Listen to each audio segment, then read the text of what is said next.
শীতের সন্ধ্যায় চা বা কফির সঙ্গে খাওয়ার জন্য তৈরি করে নিন মুচমুচে বাঁধাকপির পকোড়া। তার জন্য দেখুন এখানে আমি বেশ কিছুটা বাঁধাকপি ছোট্ট ছোট্ট করে টুকরো করে নিয়েছি, মিহি করেই কুচিয়ে নিয়েছি। এবার এর মধ্যে দিয়ে দিলাম স্বাদ অনুযায়ী নুন, দিয়ে নুনটা দিয়ে আমি বাঁধাকপিটাকে খুব ভালো করে চেপে চেপে মাখিয়ে নেবো। দেখুন বাঁধাকপি থেকে কিন্তু অনেকটা পরিমাণে জল বেরিয়ে গেছে। এবার বাঁধাকপির মধ্যে দিয়ে দেবো কালো জিরে, জিরে গুঁড়ো, দিয়ে দিচ্ছি হলুদ গুঁড়ো, দিয়ে দিচ্ছি কুচিয়ে রাখা কাঁচা লঙ্কা, আর দিয়ে দেবো পরিমাণ মতন বেসন। দিয়ে সমস্ত কিছুকে খুব ভালো করে হাতের সাহায্যে মেখে নেবো। দেখুন আমার কিন্তু খুব ভালো করে মাখা হয়ে গেছে, আর আমি কিন্তু এখানে কোনো রকম জল ব্যবহার করিনি।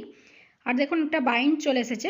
এবার এগুলোকে ভেজে নেবো। তার জন্য ফ্রাই প্যানের মধ্যে বেশ অনেকটা পরিমাণে রিফাইন্ড অয়েল আমি গরম করে নিয়েছি। এবার হাতের মধ্যে আমি অল্প করে নিয়ে পকোড়া শেপে আমি এর মধ্যে দিয়ে দিচ্ছি। দিয়ে দেখুন এবার উল্টে পাল্টে পকোড়াগুলোকে আমি খুব ভালো করে লাল লাল করে ভেজে নেবো। আর গ্যাসের ফ্লেমটা কিন্তু মিডিয়ামে রেখে ভাজবেন, হাই হিটে ভাজবেন না। তৈরি হয়ে গেল বাঁধাকপির পকোড়া। ভালো লাগলে লাইক করে চ্যানেলটাকে সাবস্ক্রাইব করে দেবেন।